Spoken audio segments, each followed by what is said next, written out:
Okay, so first question first. How familiar are you with my typing videos? I'd say relatively. I've watched a couple of them. Okay. I'd say I probably watched about two or three, but I watch them like intermittently. Like I don't go through the whole video all at once. So yeah, I have like some familiarity, but not a ton.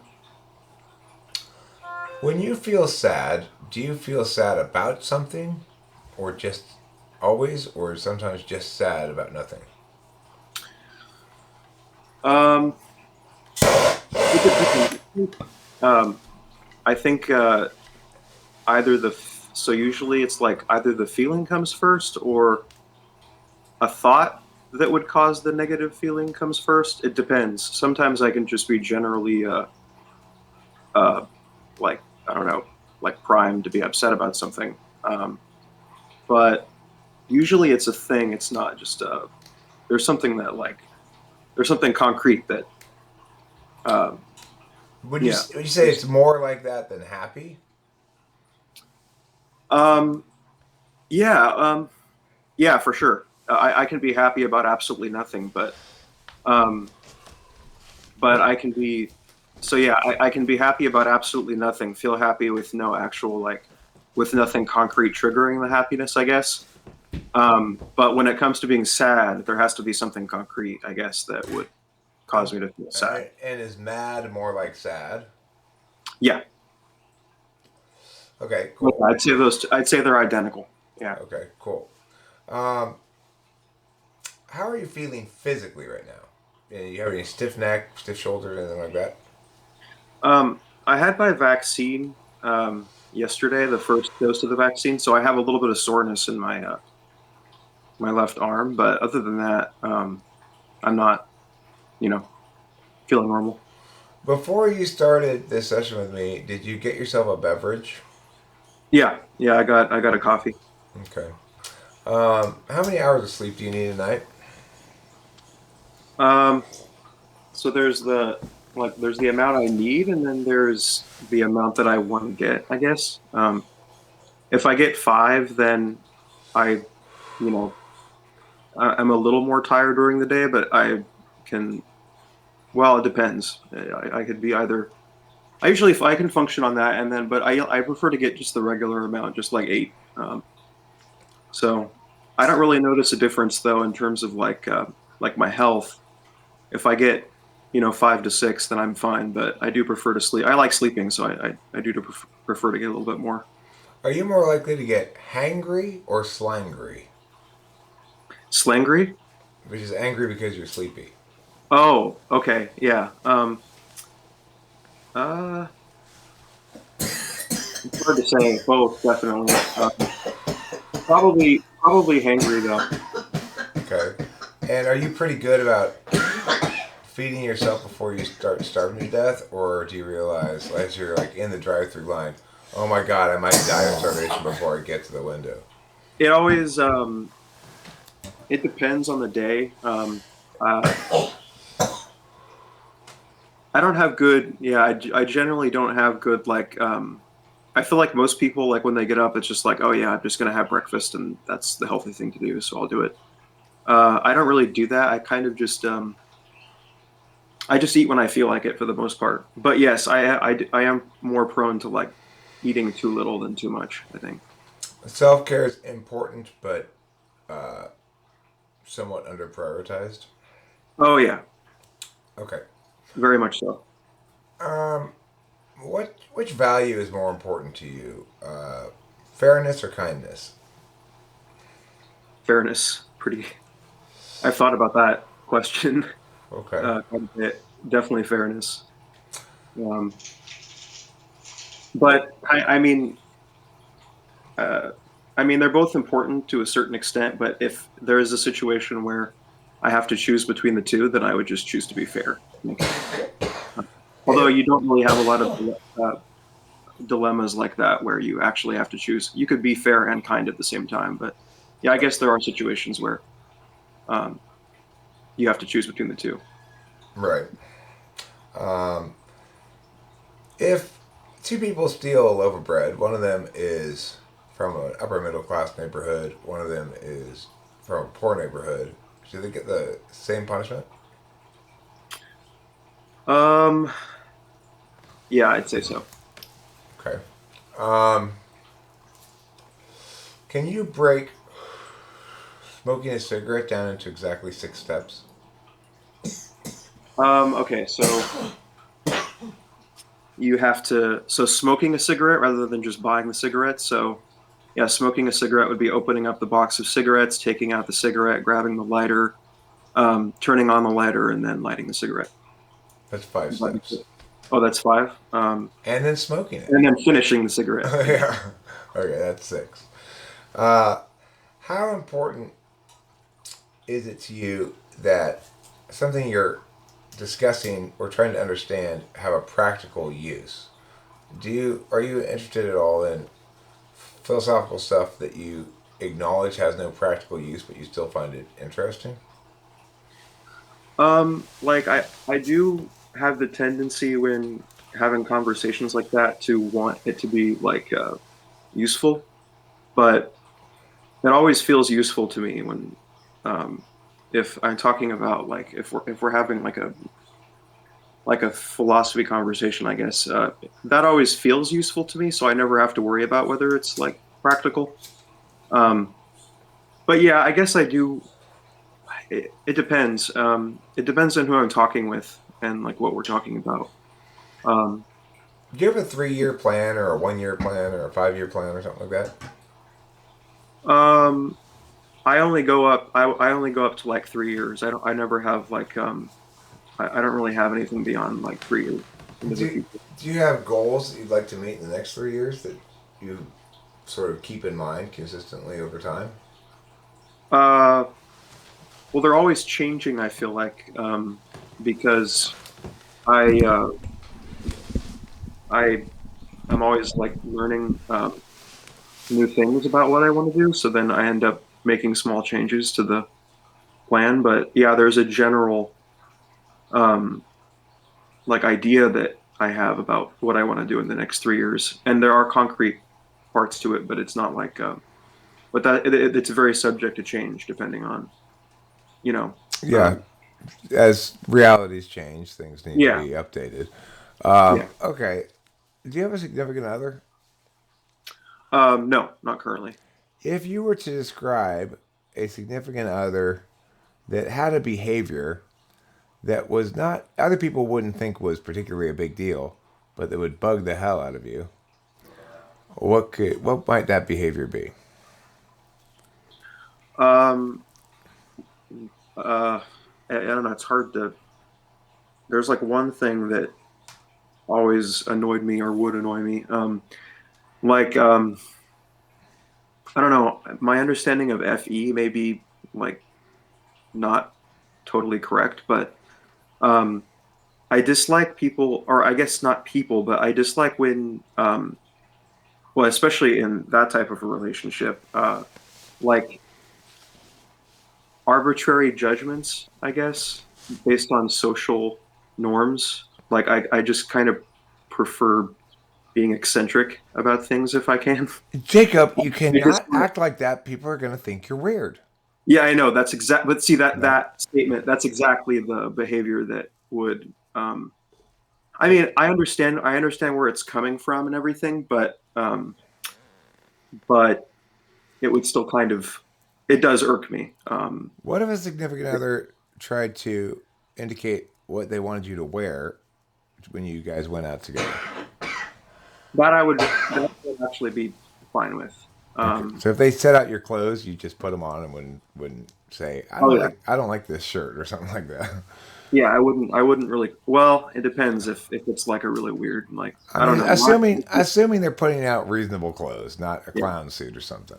yeah. But see, by using the word weird there, I'm engaging in the same type of like socially based like judgment too. But Wow, isn't that some objective self criticism on your I part? know, but yeah, I would mostly I would just put it on probably.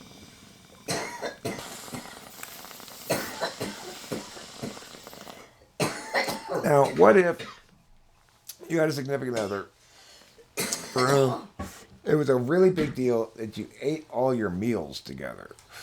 That would be a little bit that would be difficult, I think.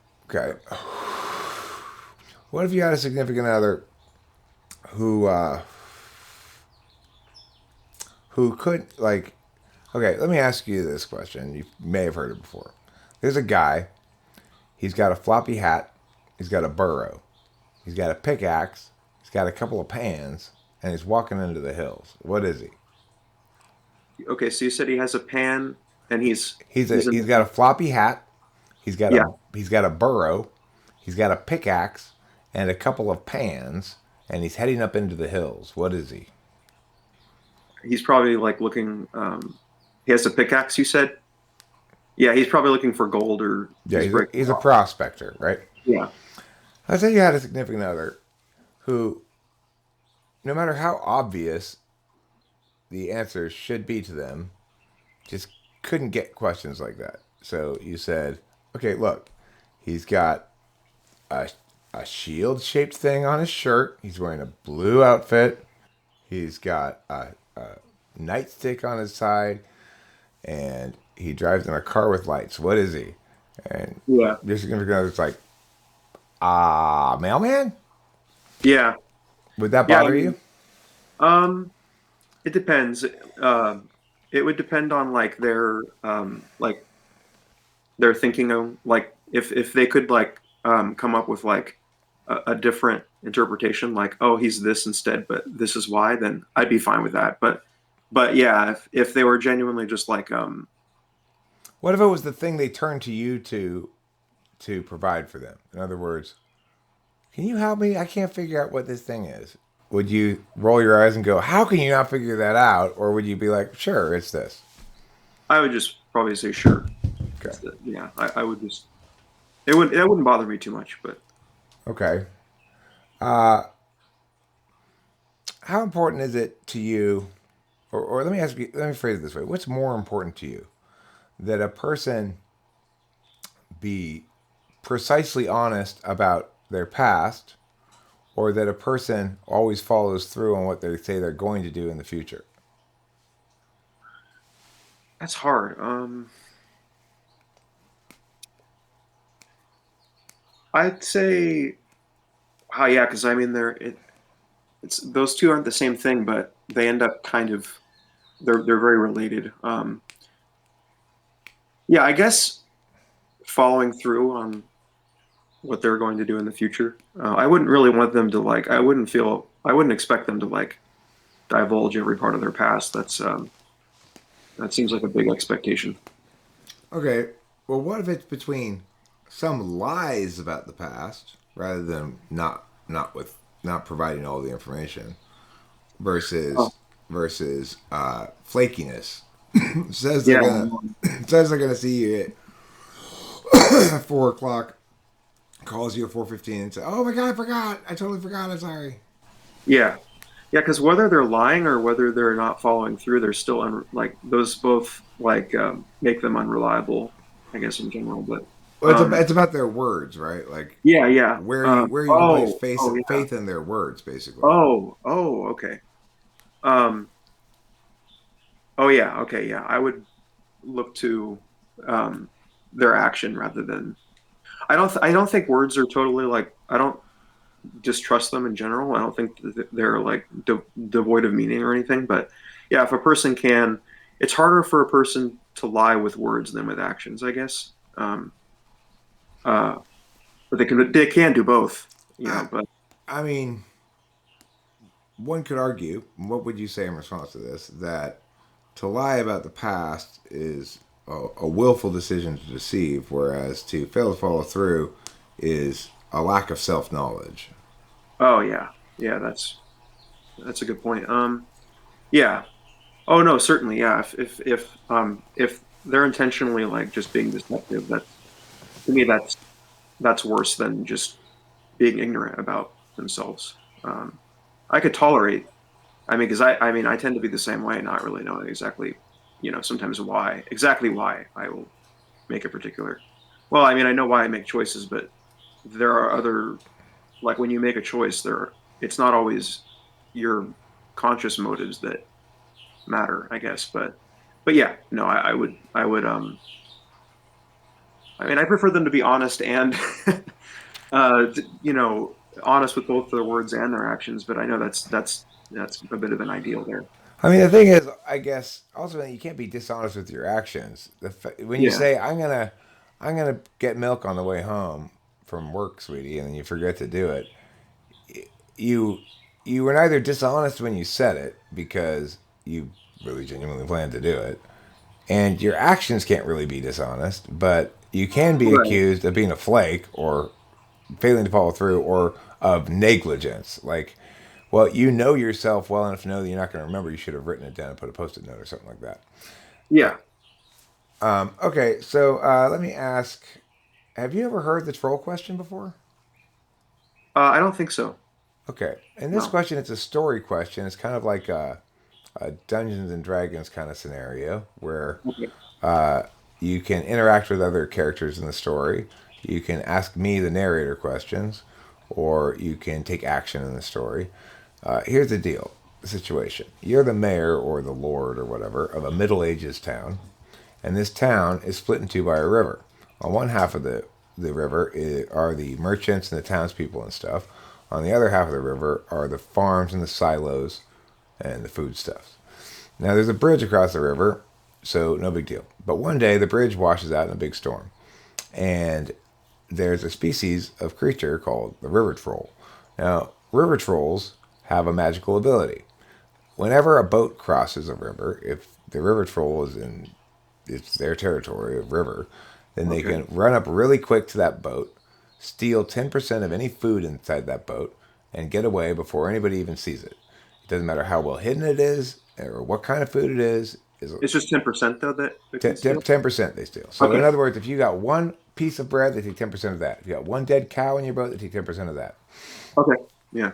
All right. So the thing is this: you have enough food stored up for the winter, just enough to feed everybody, and nobody starves. But Okay. now that the river troll's here and he's taking 10% of every load of food you have going over on the river on boat since your bridge is washed out, people will starve by the end of the winter. And so the Mhm. citizens are saying, you've got to do something about this. We have to do something. We can't continue paying what the troll calls the troll tax. So, what do, Mayor? You have a council of people you can consult. You've got your Secretary of Defense. You've got your Secretary of Economics, and you've got your wizard. And then you've got you can do whatever you want. Um, okay, so you said I'm the mayor in this situation? You're the Lord, basically. Consider Okay, yourself all a right. dictator, more or less. Okay. Well, like there are two options that come to mind, like uh to put it in simple terms, it's like you either go with conciliation or force. So if you go with conciliation with the troll and just assume that the troll, right, is the troll and he's going to be there regardless, then you just prepare in advance and you add the 10% on top of all the food stuff so that you account for the troll stealing the 10% and then you can still feed everyone. But It's too late for that because the okay. thing is, it's right at the end of fall. The river washes away the bridge, and the snow starts falling, and Okay. so Yeah. it's winter already. It's too late to grow Yeah. more Yeah. food in the previous summer. Okay. Um, yeah. Okay. So I It's guess it depends too, like with the whole 10% thing, if it's like what types of things are you like transporting in the like across the river? Is it just like the foodstuffs, like just the because I know Yeah, it's well, I mean, currently your current operation scheme, since the bridge washed out, was to have the foodstuffs that had previously been drawn by horse-drawn carriage across the bridge all be right. taken across in boats. So it includes things like baskets of grain and slaughtered animals and stuff like that. Okay. Um, is it possible to like okay, so does he accept currency other than like just the stuff that he would steal? Or Would you is like that to? valuable to him? Would you like to talk to the troll? You could go down to the river and talk to him. Yeah, because like I feel like you could pay the troll. Hey there, Mayor. What's up? It's me, the River Troll. I'm sitting in the middle of the river. I'm 12 feet tall. I got spiny skin, but Yeah, I'm also kind of a New Yorker. yeah, um, yeah. But yeah, see, paying the troll ultimately ends up in losing anyway, Oh, right? do you want to pay me? Is that what you're saying? Is that why you're here at the river, Mayor? You want to pay me what? Gold, silver? Yeah, I don't take those currencies. right. Yeah, I didn't think you would. I don't know I why that would do be take bothering. troll dollars, but you don't have any.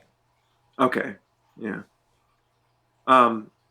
Yeah, because it all comes down to like what he's willing to accept that is of more value to him, Well, Mayor, right? let me explain to you what I'm doing with your food, okay? I just want you to Yeah. know it's going to a good purpose. You see, first of all, the reason I take the 10% is because I protect you and all your villagers from sharks, freshwater sharks coming up here in Oh, this okay. river, jumping out of the river, eating your people. I must have saved dozens of lives by now already. Oh, okay. All right. Now, what I do with your food, I don't eat it. I don't eat human food. That's disgusting. What I do is I send it downriver to the troll exchange, and for all the food I send, I go down there at the end of the season and I collect my troll dollars. Okay. So the troll, so he serves a positive purpose too, in terms of, like you said, getting rid of all of the other, the other things in the river that would prevent us from crossing safely, I guess is your Well, the point, right? narrator didn't tell you that. The troll did. But like, so without the troll, though, how much would we lose in terms of percentage, like crossing the river? Is there a way to say, or? Zero. You were losing zero Oh, percent. okay, You were losing 0% until the troll showed up. okay, yeah, because the way I was thinking about it, it's like 10% for the troll being there, and then like what's the percent for the troll not being there? Um, I mean, you were successfully shipping all your food across the river until this magic troll yeah, came up and started stealing 10% okay, of it. okay, and so yeah, he may not be being honest about the whole protecting against sharks or anything like that. He could be lying too about that. So I shouldn't. His story does seem to strain plausibility a bit. He's insisting Okay, that he's protecting you from freshwater sharks that you've never seen before in your town, jumping out of the yeah, river and seizing people from the shoreline and eating them. yeah, yeah. Um, okay. Um, It's funny how I don't know. I nobody think that no would be it's funny how few people realize that the troll is lying to them. yeah, yeah, Even though the story's ridiculous that he's trying to tell. yeah, yeah. No, yeah, no. I don't know why you trust a troll in the first place. But yeah, no. There are many different solutions there. I don't So know. what are you gonna do then? Um, well, I guess the approach comes down. Yeah, but of course, you could try to kill the troll too, right? I mean, I wouldn't You try. I could. wouldn't go with that. I wouldn't go with that option personally, but um, that wouldn't What be my first impulse. But maybe I would. I don't know. Um, it's is get the you want to is the consult with troll your like a military leader? It's going to be tough to kill troll, but it's possible. The military leader points out the fact that this troll is standing in the middle of a wide river, and he's not quite sure how you guys are going to get it because when you shoot bows and arrows at him from the shoreline, those are just going to bounce right off of him because he's got yeah, this tough skin. So yeah? And if the like, military advisor suggests, well, we could float down the river in boats with lances, but yeah, I suspect the river troll will just go underwater, tip all our boats over, and probably kill us all. yeah. And if you try to attack him, you delay, right? Because if you can't kill him, you delay getting the food across, and people could starve and everything. So um, if you fail to kill him, right? So it's hard. Yeah, but yeah, if I could accept either, I accept that there's that 10% loss. Oh wow, yeah, because People are if going to you, starve if you take the yeah, 10% loss. exactly, you'd end up starving. So it depends on, yeah, how do you avoid, right? So the question is, it's like, do you accept the starving of at least some people as a negative externality, or is there a way to totally avoid it? Which I'd have to think about it more. I mean, Um, here's the thing. Let me explain. When this question was originally asked, when I first asked it to the first person I ever asked it to, I just made it up as it was on the fly as I was going along making up the question, adding details, and it came up with this question. yeah. It turns out it does have a single neat, perfect, deliverable answer, but I Oh, didn't know what that was when I made up the question. Oh, okay. Yeah. It just sort of ended up Right. being lucky that it has this nice, neat single answer. Oh, okay. I want to know what that is, but if you want me to keep trying No, to, I'll tell you. It's okay. move the people, not the food. Oh, all right, all right. Oh, well, yeah, but wouldn't that risk the people though if you tried to cross the people and the troll? He Like, doesn't attack you at all. He's never attacked you or anybody. oh, okay, all right. So he doesn't. All right. He just has this magic power that he steals your food and then he sends it to get troll dollars. There are a couple of ways you can solve this problem. I've had people solve it in multiple ways.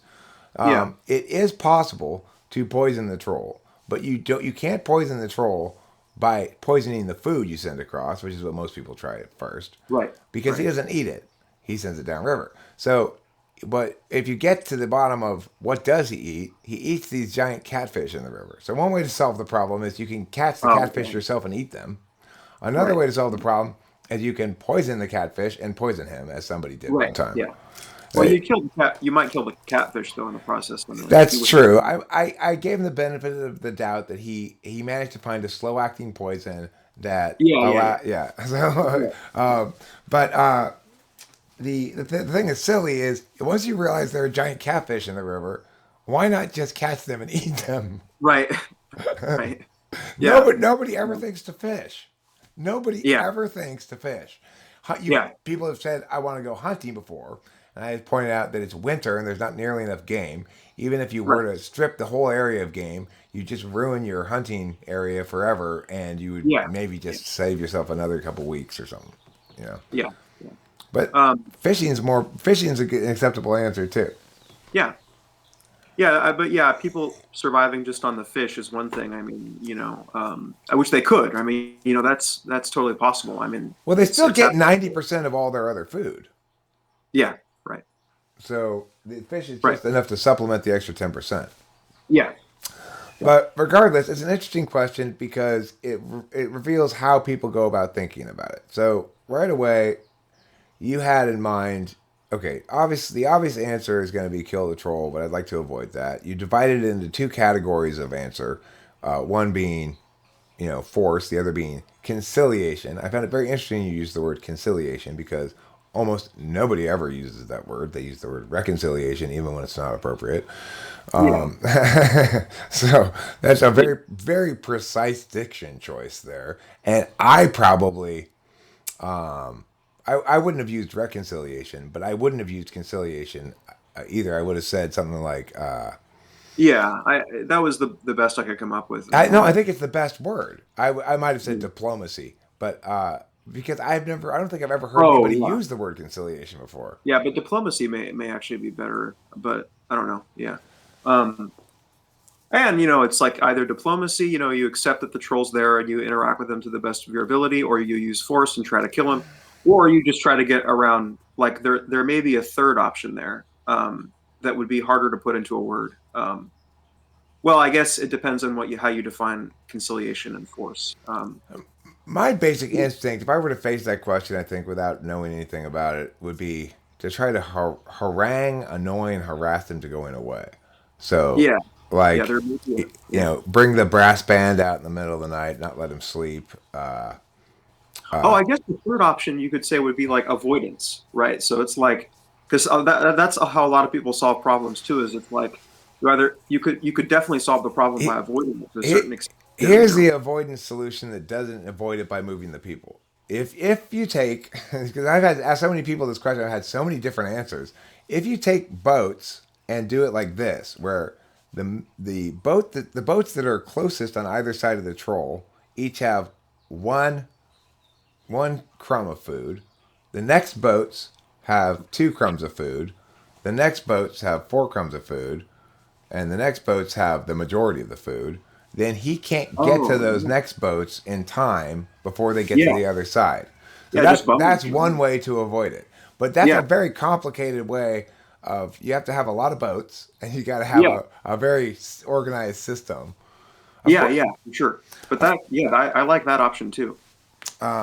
move and the thing is if you move the people and not the food, that would be an incredible hassle if you had to do it all winter. But Yeah, if you keep it up for 2 weeks, he goes away. yeah, And this is not so much a good solution too, but not one that you could think of in advance or that would be practical maybe. I mean, just keep food on both sides of the river, too. But I mean that goes without saying. I think that's a Well, pretty another obvious. practical solution is move the animals while they're still alive. Then they're not food Yeah. yet, and Yeah. he doesn't take anything from them. But you can't do that Oh with the yeah. grain. You can't do Oh that with the yes. Yeah. grain. Yeah. You can move your livestock across without It's killing them funny that you, first, and then the troll won't take them. yeah. It's funny that you mentioned that option because what I was going to ask is it's like, the troll can take 10% from some things, but not others. Because if like with the live animals, it's like if you've got one horse in a boat, how's he going to take 10% of that? Well, that's why I specified in the instructions Yeah, yeah, that yeah, yeah, and if it's a one piece of bread, it's this. If it's one dead cow, it's this. I said yeah, dead yeah, yeah, cow. right. Yeah. So I like that question a lot in part because of the way it came about. How I had no idea where I was going when I started asking the question. It turned out to have so many interesting dynamics to it in Oh yeah, terms it of does. how people approach answering it. Oh yeah, Obviously, some people come. I say I finish my thing, and they immediately say kill the troll, and yeah, that's it's like that's one frame of reference. You're obviously a deliberator because when I present the question, the first thing you do is sort of seek to find out a little bit more information about the question. And the second thing you do is analyze it by going, okay, well, there are two categories, probably two main categories of response. And then later on, you go, actually, there's a third category of response. yeah. Yeah, it's helpful to think that way because then you can create the categories and then you have different options within each category you could go for to try to achieve the goal, I guess.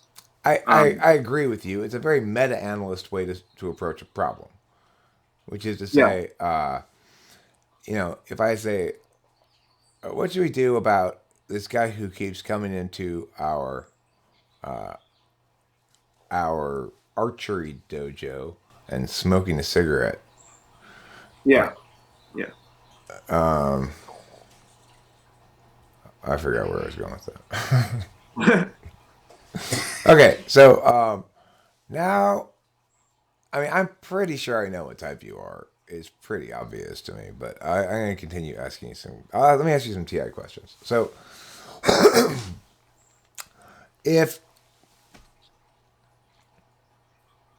if either not P or Q and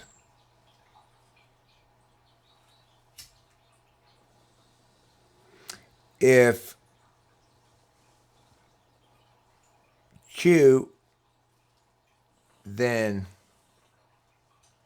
S and P, can we validly conclude S? Okay, so it's not P then Q, If or not P or Q, okay, not P or Q. and Um, the second and uh, segment of that, if Q then S if Q then S. Okay. and Um, P. um, so I'm wondering if like, okay, so like what you're laying out there is, I may have to write that down. I don't know, but the Let me say it again. Not P or Q. okay, That's not P or step Q. one. Okay. Step two is if Q then S. Step three is P. Can we logically conclude S? Um, okay, wait. So I may have to go through that one more time. So Step it's you said it's. I want to make sure I got all the aspects of it right. So it's if it's not P then Q. no. Step one is not P or Q. Okay, not P or Q. All right. Step Um, two is if oh, Q okay. So then the S. the not P or Q thing is options for the solution that you could come to then. Well, if we were to put it in words, it would be either it didn't freeze or the tomatoes died. Oh, If the tomatoes died, then mom will be sad, and it did freeze. okay, yeah. Then the tomatoes didn't die. And if the tomatoes didn't die, No, um, it it did. So the first the first one is either it didn't freeze or the tomatoes did die. So you're right that the tomatoes died, right? When I tell you that it froze. yeah. Okay, so then the next part of it is if the tomatoes die, mom will be sad. Um, if the tomatoes die, then mom will be sad. Um, and the first aspect of that was, um, I don't know that one. That's stumping me Okay, a little that's bit. fine. That's fine. Let me try some other. Let me try some other TI questions. Who is my father's wife in relation to me? Your father's father. So your father's father is your grandfather. What's your grandma, right? Yeah. So it's you. Okay. Um, if only blackbirds eat pie, and I'm eating pie, am I a blackbird? Yes. Yes. Okay. Yeah. Uh,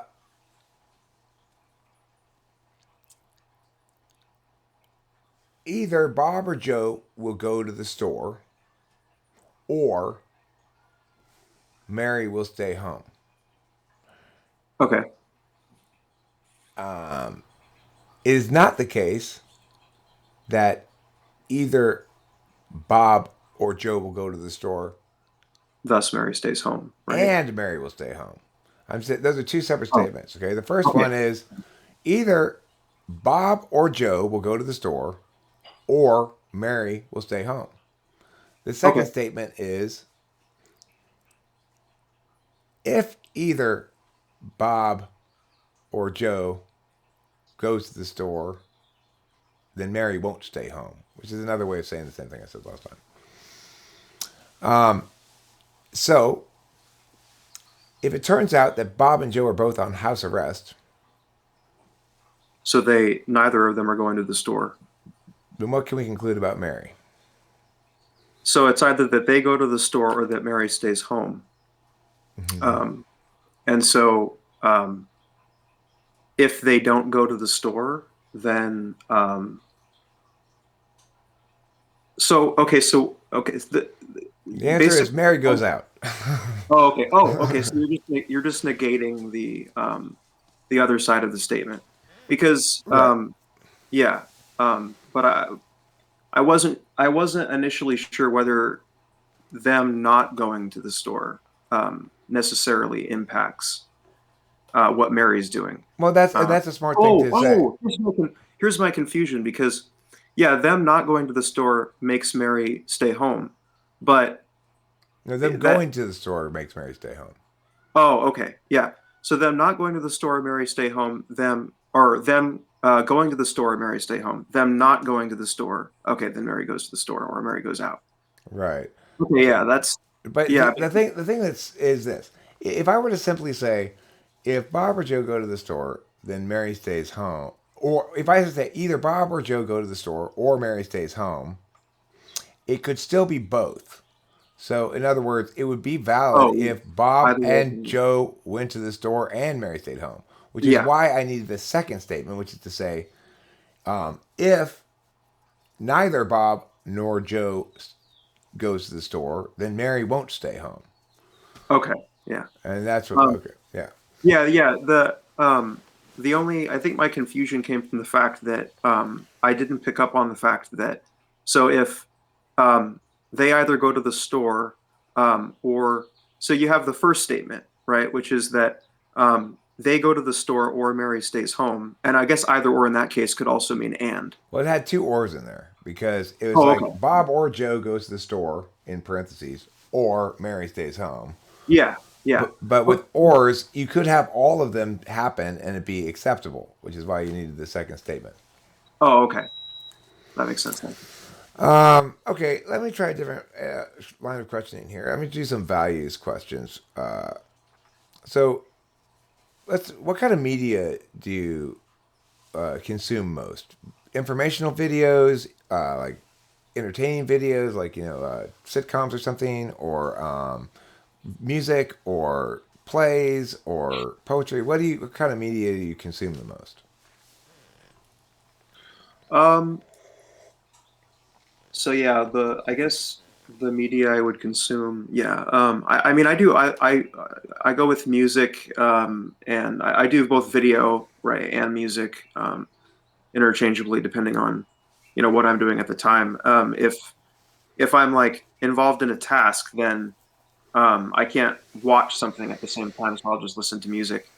Um, right, because it's more or less impossible to do, to have to both watch the video and then be doing something else. Right. Yeah. Sure. Um, um, so uh, yeah, but in terms of the videos that I will watch, yeah, they'd mostly just be like educational, but not anything specific. I could pretty much watch anything that would fall broadly within um, that category, I guess. Okay. So when you're listening to music, what do you value more, or think is more a more significant factor in whether you like it, the lyrics or the other parts? Uh, Not definitely. I'm not a big. I'm not like really into like lyrical um, music too much. I do like music that I that have lyrics that are that are meaningful and and I find a lot of songs like that, but generally I go for like more like instrumental or I don't know, not classical per se, but I I think the lyrics can end up distracting me from enjoying the music itself because I don't think the lyrics. I think lyrics are a part of music, but they end up like the way that I think about it is they end up being kind of like just poetry that um, um, is overlaid onto the music, whereas the music to me is just the instruments and stuff like that. The lyrics are kind of just added. It feels like. Um, Okay. Do you make music? no, Do no, you and I don't play any instruments. write or other creative endeavors? Uh, yeah, I do like writing a lot, but um, not really creative writing. Although I have tried in the past to do like short stories and fiction and stuff like that. I'm not very good at it. I I mean I don't know. I feel like to be good at that, you have to have a lot of you have to be able to build a world and then build like uh, ideally they would be real and original like characters, and that's hard to do to build a character because you don't want to just describe a person. You ideally want to create your own character. I don't find that. I mean, I don't find that difficult, but it's not like the first like creative activity that I go for. I guess. So, are you more Or likely to world write an essay about either maybe a political matter or a philosophical matter than writing fiction? Yeah. Okay. And can you give me some idea of what kind of matters you find worth writing about? Um, Anything from like yeah, I like reading about philosophy too, but not like pure um like philosophical problems. Like an example of that would be like writing about um like a philosophical like dilemma or a hypothetical, which I've done in the past, but I haven't done that recently. That's I don't enjoy that as much as like writing about like a political issue or something like that. But then I like exploring all of the different like ideally if I enjoy the writing, it would allow me to like explore like not really the philosophy. I mean, it's I don't know. That's such a broad term, like explore the philosophical aspects of it. But like for instance, like one essay that I wrote recently was on like it was on the issue of abortion and how it comes down essentially to how we define like what is what is simply a human and what is a person, and why what the term person means in a legal sense, and whether so this gets controversial. I don't really want to go too deeply into it, but you get the point. Like I enjoyed that essay because it explored like concepts of like uh, personhood and like what we mean by that, and whether a fetus would qualify for the status of a person, because that's ultimately what it comes down to. So that's what the issue comes down to legally, if we're going to say whether or not they have like a right to life or something like that. So yeah, but most people have. I feel like a more conventional essay on that topic would not explore so much like because that becomes kind of judicial, I guess, because like the judicial debates come down to like how what we mean by certain terms and their limits. I enjoy like writing on stuff like that, and then making distinctions between like like analyzing the because it all comes when it comes to like a legal issue like that, it all comes down to like how we define the words that we're using, the words that are contained in like a legal document. Um, so it's very philosophical, but it feels very semantic, which is another reason why I don't always enjoy writing on topics like that, because the both sides could define, right, I mean, any term that in a way that would be convenient for them. So it feels useless at times, just exploring those aspects of it. Whereas I feel most people would write about the issue in terms of like, oh well, these are all the horrible like practical effects of this or that policy, and then analyze it from a consequential perspective like that. We shouldn't do X because it will result in Y. Whereas, I guess another approach would be to try to figure out what we even mean by X, and then start from that perspective first. I don't know. Yeah, I sure. Hey, what do you think about this? Would you call this a false dichotomy? Either it's an entity, a person with rights, presumably, or it's property. Yeah. So I think yeah, because like pets, right? So like end up being like okay. So like I was thinking about kind of that same topic recently about whether um, so like if we're yeah. So what I'm saying is that when it comes to a pet, we would regard that as some kind of property, but at the same time, there are like limitations on, you know, um, how we can treat that property because it's alive, right? Mm-hmm. So that's the exception to the dichotomy. So to answer your question, it's not a dichotomy. It's a false dichotomy, because you could have something that ends up being both property um, and a living thing, right? Was that your Well, sure, point? but um, well, we may talk about animals having quote unquote rights. Is they don't. I mean, instead, what we have is a societal norm where humans have a responsibility to treat animals in certain ways, Yeah, and humans are the ones who incur the consequences of their behavior. Animals can't get punished for violating rights. They can simply be abused, right. Yeah, and so as a and it, consequence, yeah, it doesn't really falsify the dichotomy. But the point and the is, question The question was, is there a difference between an entity and property? Was no, the that what question you? is, would you call that a false dichotomy? If I were to say, if it's not an entity, if it's not a person, then it's Oh property. yes. Um, yeah, I would call it a false. I would call it a false dichotomy. I don't think that's a true dichotomy. Um, Okay, so I, I just I just tossed your counterexample into the wheat thresher.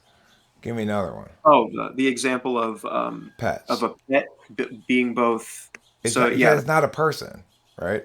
yeah, it's not a person, right? I agree. It's more than it's a specific kind of property that includes custodial responsibilities, but it's still property. Um, so yeah, applying. I would disagree with even necessarily applying that term. To a pet necessarily, because it doesn't amount to what we mean by your property is that you have full discretion over its continued existence and how it's treated and everything else, whereas a pet, I mean, it may be a kind of property, but there are, just like, I mean, anything else, right? I mean, there are certainly other types of property that there are limitations on how you can treat it, or how you can use it, or what you do with it, right? I mean, I can't think of a concrete example off the top of my Well, head. okay, look, the definition of ownership may be exclusive right to destroy, but that's not necessarily doesn't necessarily carry on down to property per se. In other words, if you truly own something, yes, you have the exclusive right to destroy it, but not all property is truly owned. In other words, like I don't really own my cat, but it's my Oh yeah, property. You right. know? Yeah, and, you have these weird situations where, like, what if you're leasing a car, right? I mean, you know, Right. yeah. I mean, in some sense, that is under your, it's under your authority in a sense. I mean, it belongs to you in a loose sense, but it also there's this weird contractual relationship that comes into things where, yeah, it's we would say that it's colloquially we would say, yeah, that's your property. Right. So So it's not just your property. There ends up the point is that the warrant you used, namely the exclusive right to destroy, essentially, is yeah. correct for ownership, but not for property. So the thing Oh yeah. is, Oh, I would. Oh yeah. so I would. where I'm going with this is ultimately, if I were to say that, okay, I don't have a position on abortion, but this is my position on it, which is that you need to either make a determination as to whether it's a person or property. If it's a property, future property, then it's mutually owned, and no abortion should be permitted without the express agreement of the mutual creator of that work product. Now, Oh yeah. that work Okay. product Yeah. may be residing on your property, your body, instead of in my body, but that doesn't give you exclusive right to destroy it. In other words, if it's mutually owned, the right to destroy is mutual. Yeah. So, in that regard, I think it's a much more practical way of framing the abortion debate because it puts both teams in a corner. It says, look, if you want this to be property, then you must accept all that entails, and that means there will be no more abortions without the permission of the father, an agreement of the father, because once you created it together, you no longer have exclusive right to destroy it. And see, Yeah. but Uh, women don't like that, right? So my yeah. daughter, who's a very smart TI person, Yeah. very very TI and very logical, when it comes down to that issue, she simply says, "My body, my choice," and just doesn't want to Right. talk about it anymore because it's an Yeah. emotionally charged issue for a lot of women. Certainly. Yeah. But the thing is, at the end of the day, I really don't care. I think it should be. I think pro life is correct. It wins the arguments because, after all, the thing is an early stage of development of some kind of organism. And Right. if we're going to name the species of that organism, it's going to be Homo sapiens. There's no rule as to why we should treat it as less than human because it's an early stage of development that we can generalize out. In other words, we don't take early stage of development as a reason to have fewer rights once it's born. There's no logical, clear distinction as to why we should make that distinction before it's born. Regardless, the point is, it doesn't matter to me whether or not there's abortion on either an emotional level or a practical level Right. or on any level at all. But what Yeah. does matter to me emotionally is that nobody be allowed to have their cake and eat it too. If you want abortion, then that means you are saying it is property and you must treat it as such. Yeah. I think. Yeah. Ultimately, what it comes down to as well is they, um, pro-choice, people end up analyzing the issue, like I was mentioning earlier, from like a consequentialist perspective, and they say, well, in a world where we enforce a principle where you have a fetus, and that's not only the woman doesn't have a sole interest in that. There are split interests where, or conjoined interests where, the male counterpart, right, that created that thing has some say in how it's treated. All that's fine and all that makes sense to me, but I think what it comes down to is, on the pro-choice side, they worry about a world where, if we apply the principle that a fetus has special or heightened protections, they worry about from like a consequentialist perspective, they worry about, oh well, how would that affect the autonomy, the reproductive like autonomy of like women, and I think that's the so would you rather live in a world where, something is terminated, right? Something that could become human is terminated in a medically safe way, on a semi-regular basis, depending on how often. Something that's an early stage of Yeah, development of a yeah. human. Would you rather live Let's in a not world let's where not let's not use lying words. A potential yeah, human, that's such a lie, right? It yeah, is definitionally and indisputably an early stage of development of a human being. yeah, um, yeah. So would you tolerate a world where fetuses are terminated in a medically safe manner, or would you rather have a world where and a world where women have reproductive autonomy, or would you rather have a world where fetuses are protected but less reproductive autonomy? Reproductive Oh, autonomy doesn't mean freedom from consequence. They have the capacity oh, to oh, prevent yeah, themselves from getting pregnant, and if contraception. they fuck that up, they have Plan B, which doesn't qualify as abortion because it doesn't pass my ontological test. So in other words, it's like Plan B can't be abortion because nobody knows whether the thing exists or not yet, and something has to be observed before it exists. Right. Yeah. So Plan B Um, is not abortion.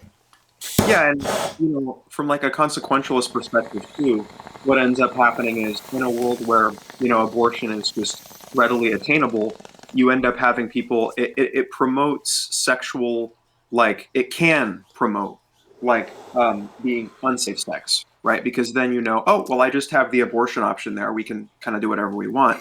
Whereas if that option isn't present, it's like, oh, okay, I have to be safe when I have sex Right, and because see, I don't even care about the practicalities of it all. I don't care what happens. I don't care whether the people, it helps people or hurts people or whatever.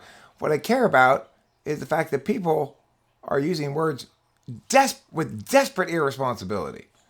In other yeah, words, to say that somehow abortion links to reproductive autonomy is doublespeak. Autonomy means the capacity to choose how to act and to incur the consequences thereof. Now, it might have had something to do with reproductive autonomy, quote unquote, prior to yeah, contraception, but yeah. the fuck it Oh, does now.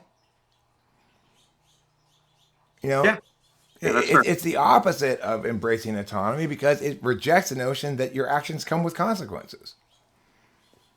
Yeah, yeah, and yeah, I would worry about, you know, yeah, I guess I would agree with you in that. I would worry about a world where an option like that just becomes, available by default, right, or under any circumstance, which is the current, right? I I mean, mean, there's I'm not worried about that world, right?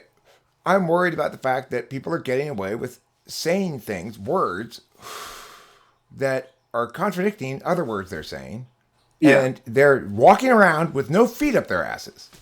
yeah, That's what concerns me. When wrongness becomes normalized, when wrongness is tolerated, when people say stupid ass shit that doesn't make any sense, and then expect everyone to just go along with it. right, yeah, without thinking critically about, the implications. When they tolerate contradictory warrants within themselves to justify bullshit because they want it to be so rather than because it is. Yeah. Oh yeah, yeah. You know, Um, nonsense. You're an that INTP. You've got to be an INTP. Yeah, the other only other possibilities are an INFP. Your TI my TI test of you, your response to those suggest more INFP than INTP. Okay, but every single thing else about you screams INTP to me. What did you come in thinking you were? um, I just no, I didn't really have. I knew that a thinking function had to be um, high up, I guess, in my function stack is the way that I would just think about how the types are defined.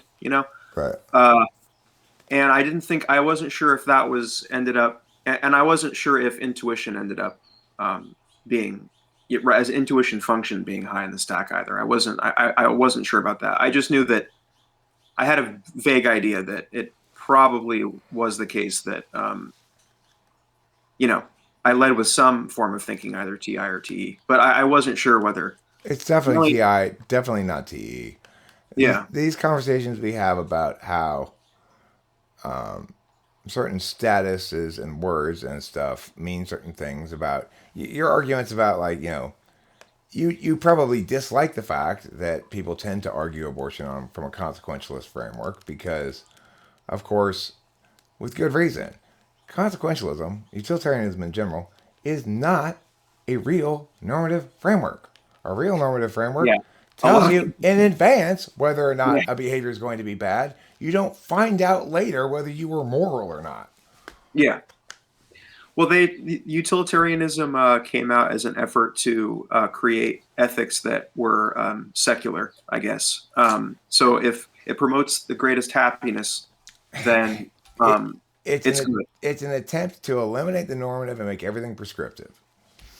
Like everything's Yeah, just a prescription. There are no moral truths. Let's get rid of shall. It's like right. fuck off, motherfuckers.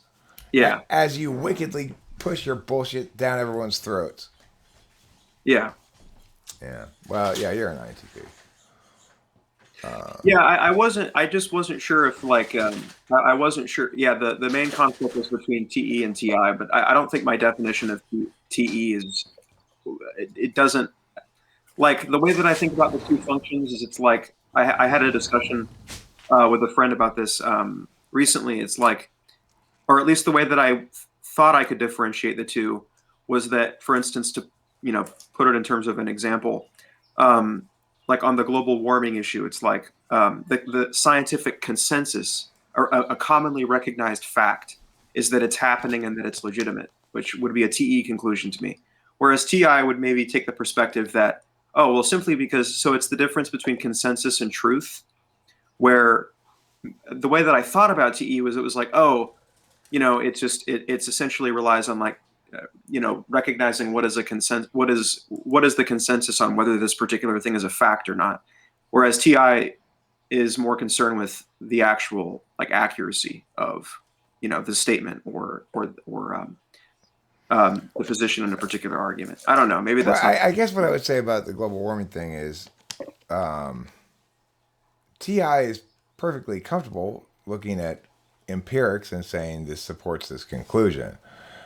Like here's my TI notion. So the first thing I would say about global warming is obviously it's happening, Yeah, and well, warming is, yeah, obviously it's anthropogenic, which is to say human caused. But it's important to note that it began like 10,000 years ago yeah, right, with agriculture, which minimized the impacts of an ice age, called it the Little Ice Age as a consequence of human terraforming, basically. So, right. so the question about global warming that are meaningful are as follows. Number one, this is the most important question. What's the actual curve look like for the relationship between CO2 in an atmosphere and warming? Because we're all acting as though we know it's a straight line. Right, yeah. I mean, yeah, and there's no question that the warming is happening. It's the debate comes down to whether it's why it's happening or whether it's human cause. I think on like But the issue. also what we should do about it. See, my position is that the worst thing we could possibly do is try to limit the amount of carbon emissions or otherwise constrain human endeavor in order to prevent global warming. In the same way that when we had a bunch of cities in which people pooped too much and there was too much poop and pee around, we didn't say, okay, everybody stop pooping and peeing so much. You need to poop and pee less. We figured out a better way to deal with the poop and pee, right? Right, yeah, And yeah. There's no way to do away with the causes necessarily like so easily, right? I mean, you can't just replace the technology or modify it. and at the end of the day, all of human endeavor is is going to create, you know, it's going to create carbon. Yeah. Oh yeah, I mean even human respiration creates carbon. I Right. mean, it's that's a basic part of just being an animal on Earth is the outputting of carbon. But Yeah, it's more or less the solution is more of just like a slow incremental move toward replacing the technologies that are maybe accelerating the warming, not totally doing away with them or any kind of radical. Right. Well, I mean, the thing is, it boils down to an argument between mitigation and adaptation. There are those who say we should mitigate, we should say we should do something to slow the warming, prevent what's already a problem from getting worse as much as we can. And there's those who say, no, we should direct those resources towards adapting to a new world climate rather than fighting, continuing to fight the notion that we've got global warming. We should try to prevent it from occurring somehow. We should just build big ass seawalls and prepare ourselves for a new world order. You know. Right. Yeah. Yeah. All of the solutions that don't have that approach end up being a little bit too idealistic, I think. But yeah, I mean, we definitely should be moving in the direction of, um, like I said, replacing the technologies that are, you know, accelerating the warming to the extent that we can, or maybe not replacing, just modifying. So that, I mean, just changing, like, Why not just improve changing, sequestration technology? yeah, or just changing the general fuel technology that we're currently using for, for various purposes. But you see, Um, changing the technology we're currently using for various purposes. First of all, a shift to green energy requires a shit ton of initial carbon investment, so to speak. In other words, it oh takes a yeah, shit ton of carbon to switch to green energy, and green energy is generally more expensive, and energy is the foundational thing upon which all human advancement occurs. So it's like we have one choice we could say is, you know what, fuck it, we're gonna try to make sure that pollution doesn't happen. So it's definitely pollution's different than carbon dioxide, right? Like we don't want factories oh yeah, polluting our cities and shit. That's obvious. But we're not gonna worry about how much carbon's being emitted. We're gonna direct all those energies into how are we sequestering it? Because like currently, we could seed the Antarctic Ocean with iron shavings, which would cause a huge algal bloom, which would sequester a shit ton of carbon all in one season. But we haven't done it.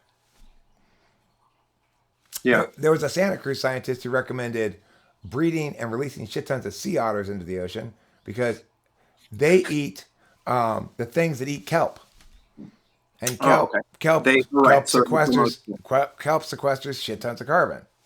right, yeah. I mean, yeah, that's another option too. Is just if it's about the buildup of carbon, then just increase the number of things that consume the carbon, and then convert that. And currently we have sequestration technology, but it's expensive. Right, yeah, and it's also a slower.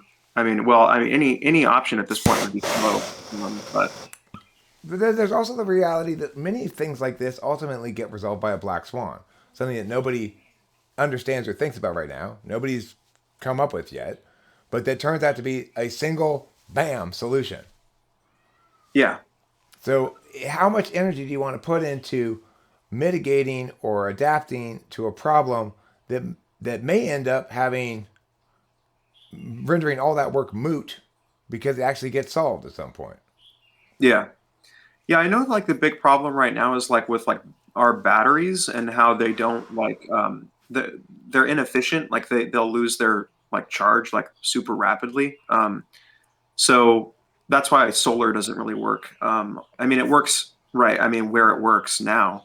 It can't be applied to other contexts too easily because the our batteries simply aren't good enough to, like, for one thing, with houses, right? I mean, if you're in an area that receives a lot of sunlight, it's like, sure, your solar panels are going to work for a limited scale thing like that. But when you're trying to transport all that energy, right, to a more distant place, um, logistically, that's one is very difficult to do. But the batteries simply aren't good enough to. And also, it's not just the batteries; it's getting the energy where it needs to go.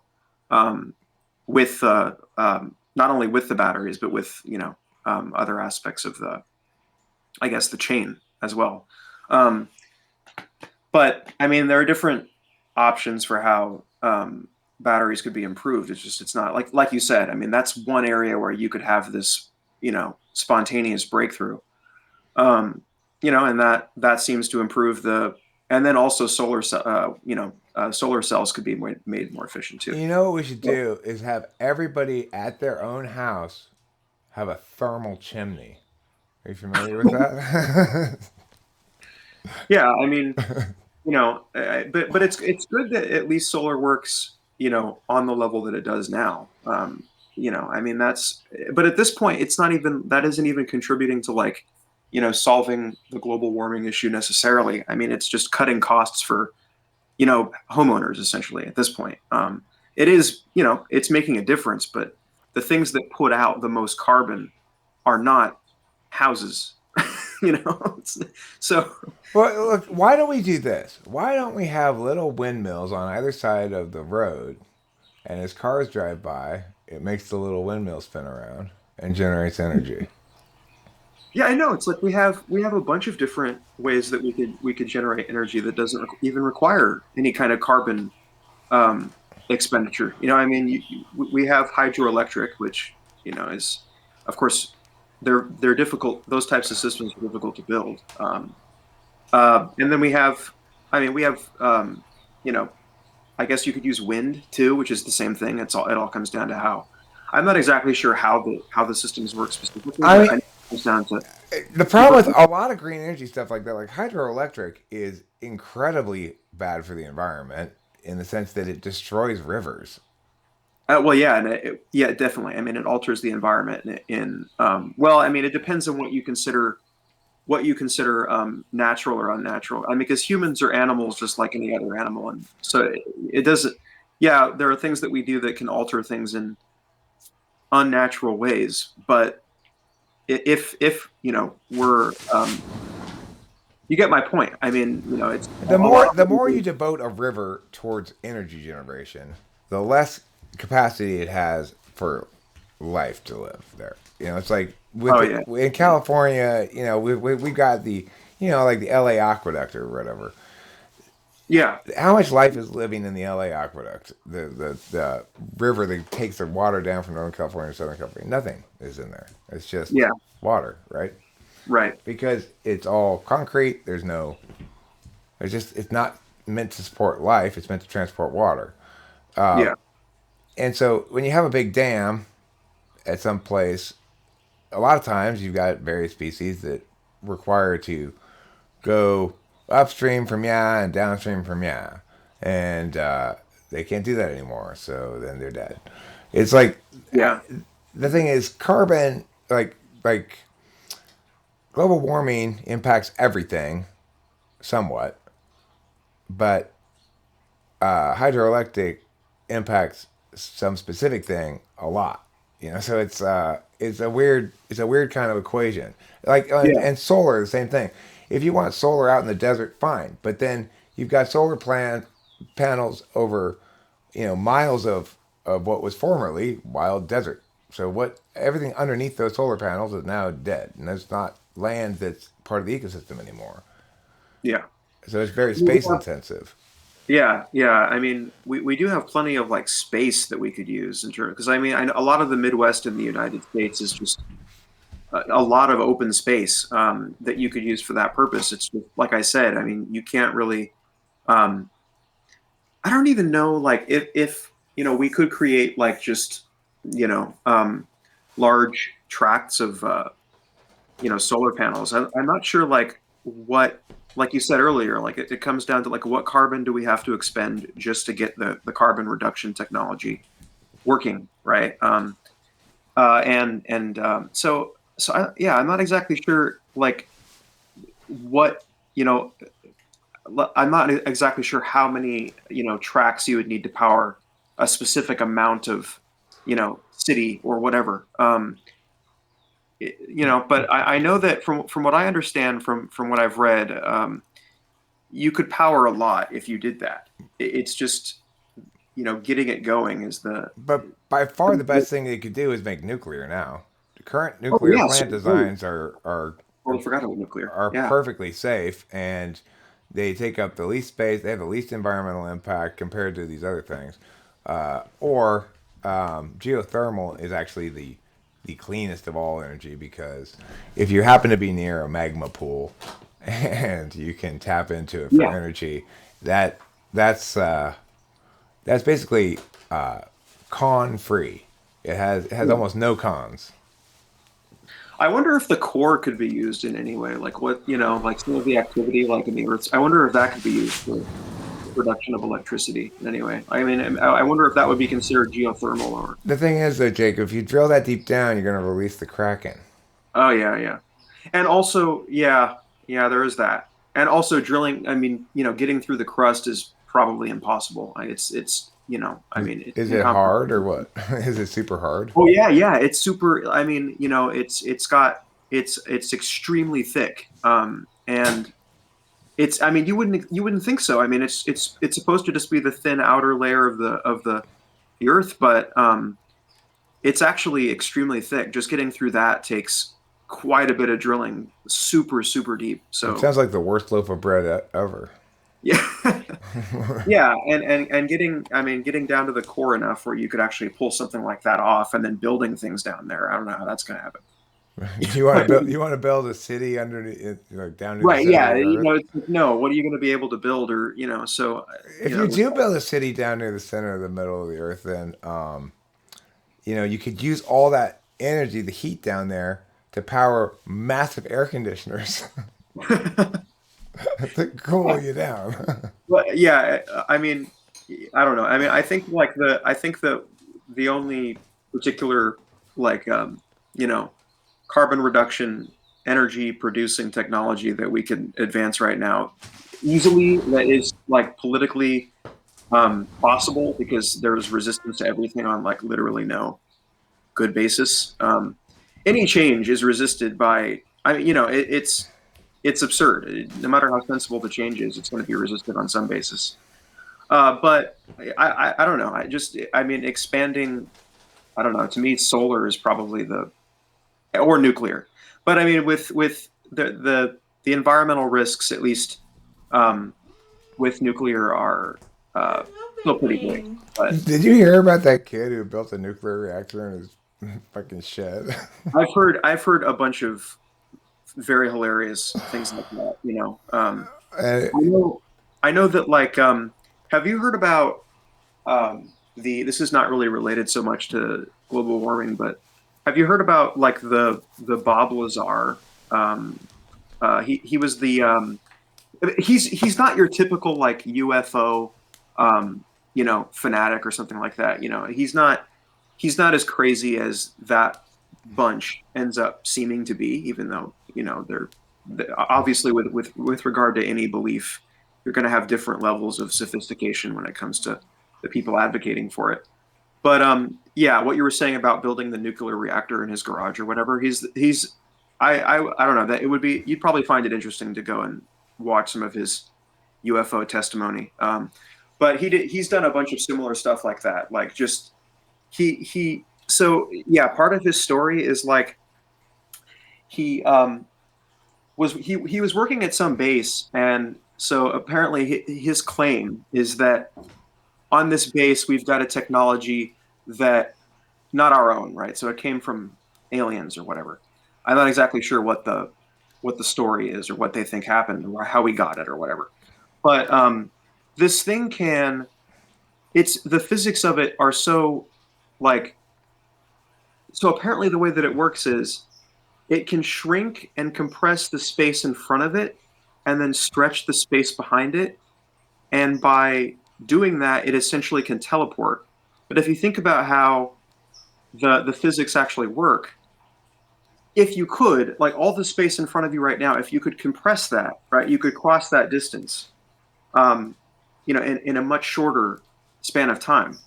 And then if you could stretch the space behind you, you could travel those distances almost instantaneously. It's essentially just like a teleportation device. But this guy does a lot of weird stuff like that where but there's stuff in space too. yes, so you have to orient whatever the vehicle is or the device so that you're not, you're able to. You don't have stuff in front of you. The thing is, Yeah, I know, right. You're traveling through galaxies well, and sure, I get that. I get that. But the idea that, like, I can't do that here because if I were to use that ship here, it would compress this TV and then when I get to the other side of it, it wouldn't uncompress properly, right? Yeah. And so, yeah, it's like the difference between just moving through space and then moving like through matter But too. even in Um, space, there are little bits of matter. Is the point? oh yeah, and to think of space as just space and not matter, space is its own form. It's not matter, So right? why would that matter not suffer from the same compression problem that my TV suffers from? I don't know. Yeah, that's the how you get the device to move through like the physical universe is I'm not exactly clear on that. I'm not sure how it can go around. Does this guy say that it's being used for anything? It's just being studied. It's being used for research apparently. Um, they have multiple apparently. But this What's his name? his name is Bob Lazar. He's probably of all of like the different like UFO stories. He's well, I don't know if other people would consider him as credible as I do, but it's a little bit more credible than some of the others that you come I across. mean, I'm not somebody who is a heavy skeptic on UFO or alien stuff. Yeah, neither am I. No. I think there's a lot of there's ample good reason to think the question is at least reasonably considered to be in dispute rather than resolved. Certainly, Oh, yeah, definitely. Yeah. for those who go like aliens don't exist, that's just being you're not actually considering the real argumentation here. And I'm not one to buy into bullshit. So Yeah. the fact is, there are plenty of reasons to think that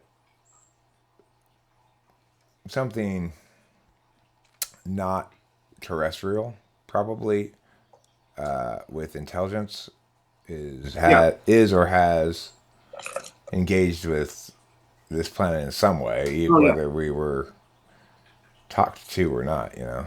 Yeah. And you can question the UFO sightings and still believe in, there being extraterrestrial life. I mean, that's totally fine. I'm also increasingly considering possibly about Sasquatches. Oh yeah, like what? I mean, are the people just lying? Like what like interest would they have in just making shit up? Like I've seen some trippy ass shit that is just like, Les Stroud did this thing where he he went up to Sasquatch country in Canada and tried to find one, and he didn't he didn't get any footage of a Sasquatch or anything, but what he did find was this crazy nest, which I don't know, it was like a massive nest, and then in front of it was laid out a perfect skeleton of a seal. Like whatever had eaten it had eaten all of the meat off of it and left all the bones perfectly intact. yeah, that's interesting. Hey, leaving them intact too is very weird because like in eating it, you'd have to tear apart the bone the skeleton, right? I mean, um, but- It was the trippiest thing. It's like, I know I've watched so many of Les Stroud's videos. He is not in any way a faker. He's the exact opposite of a faker.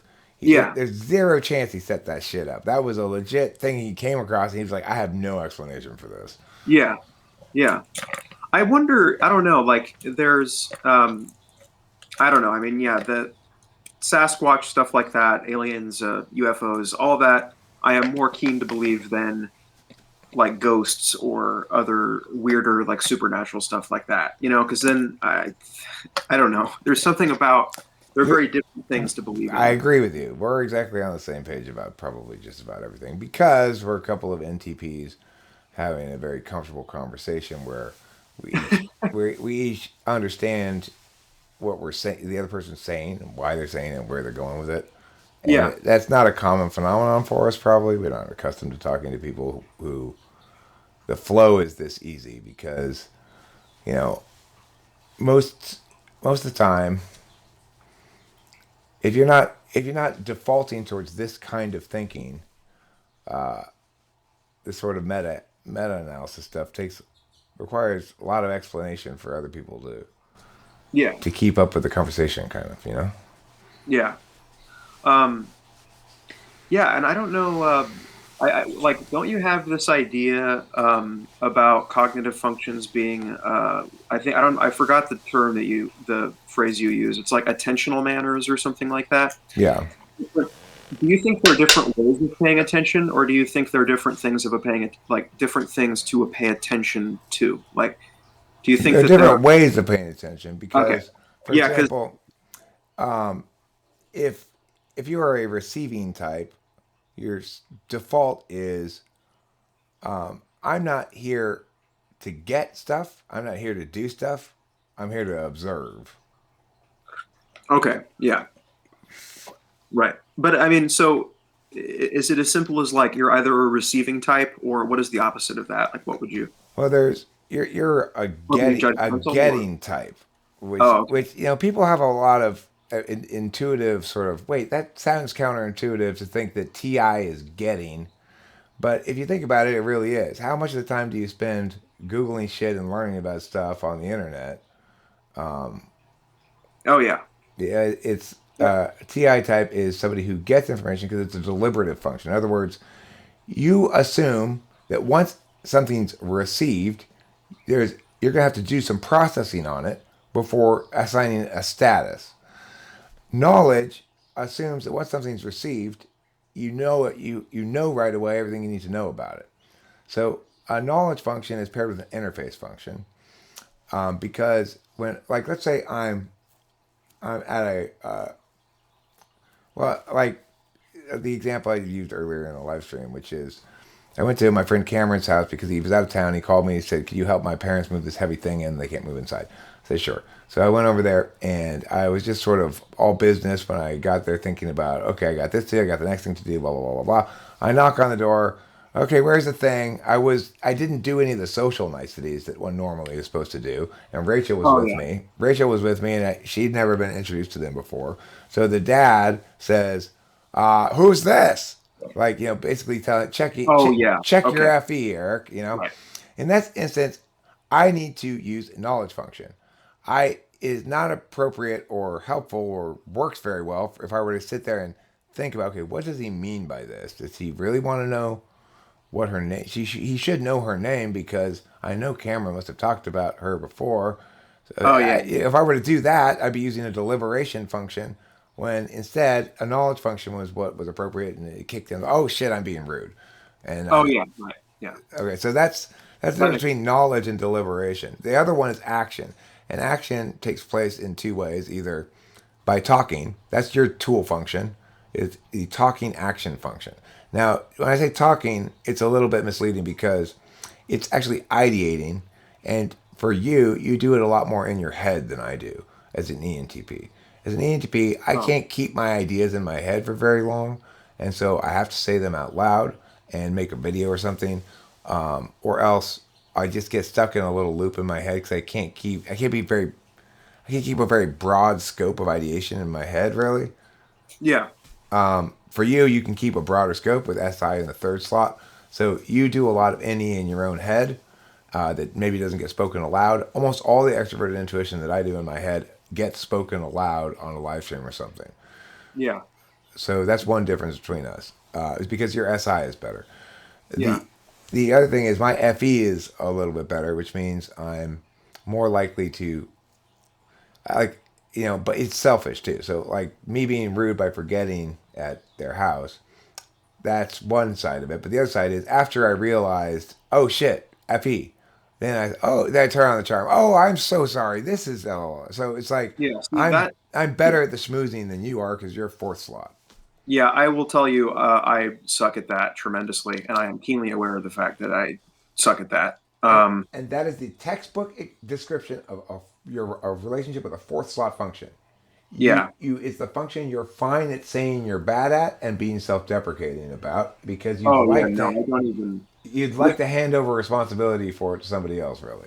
Oh, glad. Oh, very gladly. Yeah. I that's the only of my type. That's the only thing that I knew for sure. I was like, oh yeah, I definitely don't lead with that at all. If I can avoid it, it's like we were talking about earlier, conciliation, force, and avoidance. All that.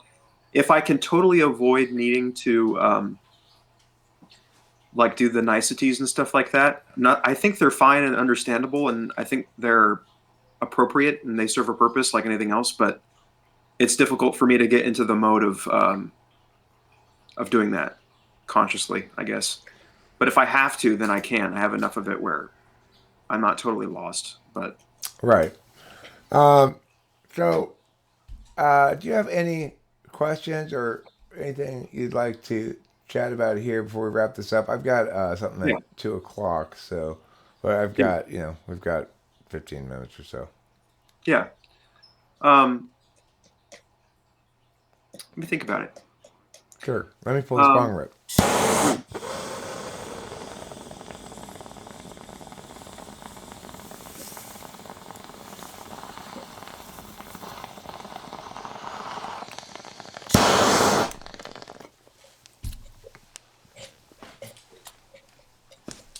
Let me get my poker. Yeah.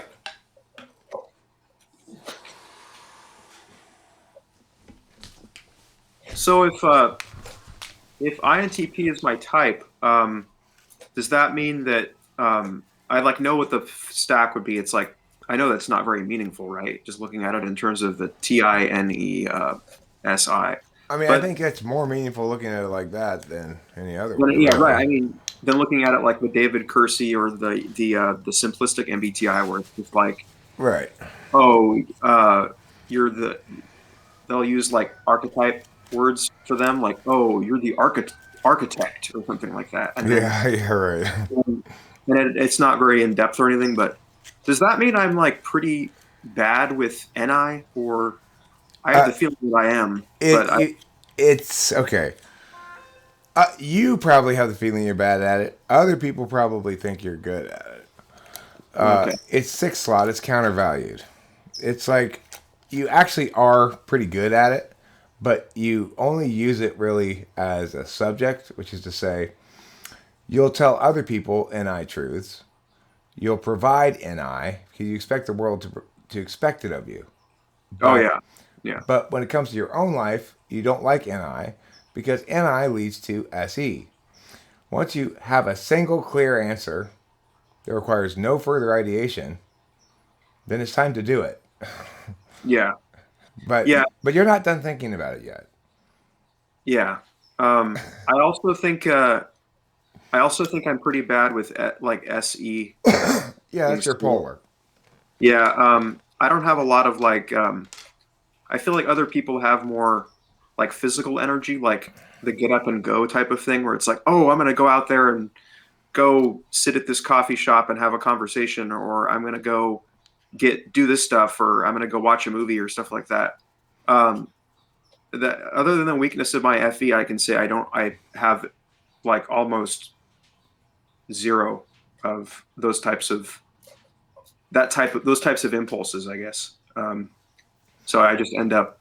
It's hard to describe, but Well, I with had another IHP one time told me he's spending most of his time conserving his energy yes, exactly. That's precisely as in, I, in how I case would in describe it. case there's a compelling need to use it at some Yeah, point. yeah. That's I don't always do that consciously, but that's what it feels like.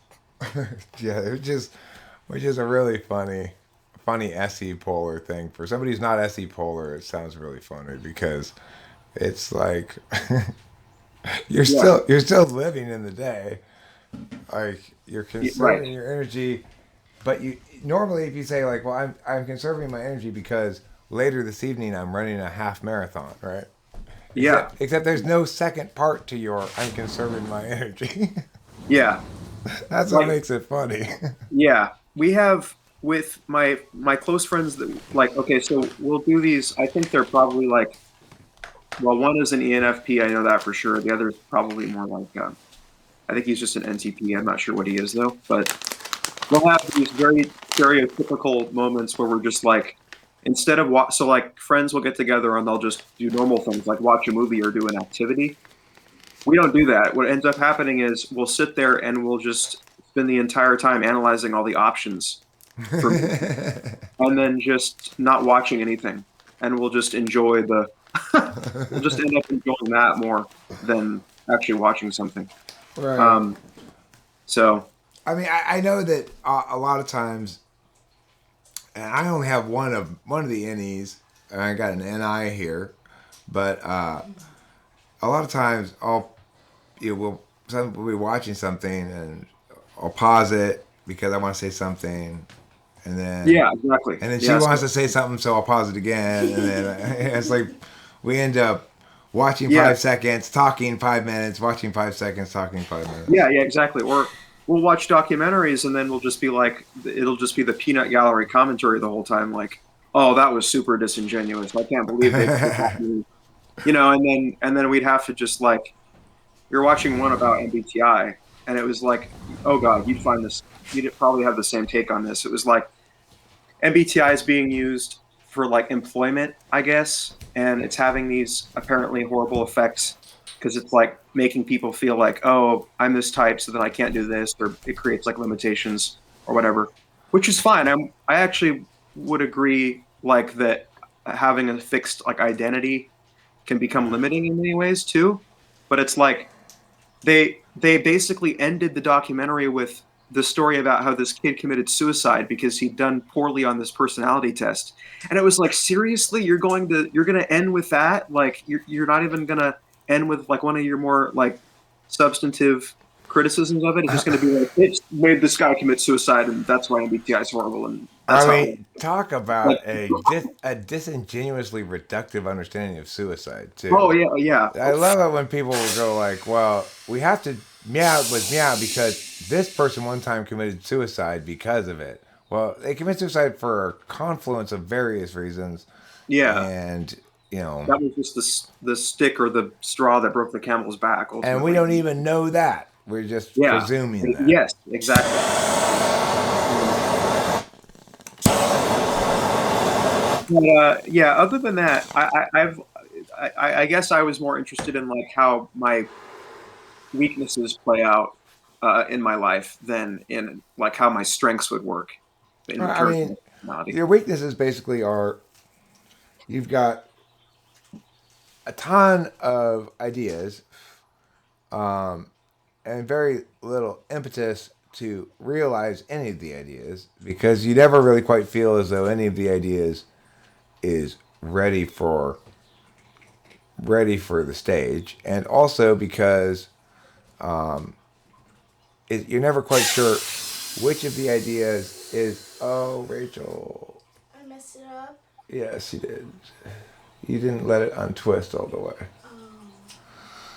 Just leave it closed and just do what you have there now. Okay. Okay. She's having TEH polar problems. So, Is she trying to work? Is it the lighter that she's trying to work, or the torch? Or it's something like that. I just, yeah, it's just, okay, I'm gonna stop this video. This is a long video, and no, I think we've been talking since like three. it, Well, 3 o'clock my time. it's Noon. just since noon my time. Yeah, and of course it's a super easy, natural, fun conversation to have because two NTPs talking to each other is just. I mean, we're right at home. What are we doing? Yeah, You're using your tool function. I'm using my dominant function, and we both have the other one is it's flip. So it's very comfortable chatting about logically relevant stuff or logically based stuff. yeah. Oh yeah, definitely. It's like that's why they call us a club in socionics. INTPs, ENTPs. I think they put the NTJs in the same club though, which is silly. But regardless, yeah, it is like being with your club members in a clubhouse when you're hanging out with another NTP. So you're Yeah, an INTP. Thanks for watching. If I publish of this, course. are you cool if I publish this? Yeah, yeah, All that's right, fine. all right, cool. Thanks for watching, Okay. those viewers at home. Don't forget, you too can get typed by me, and also I have a merch store now, so I'll put the link of that in this video.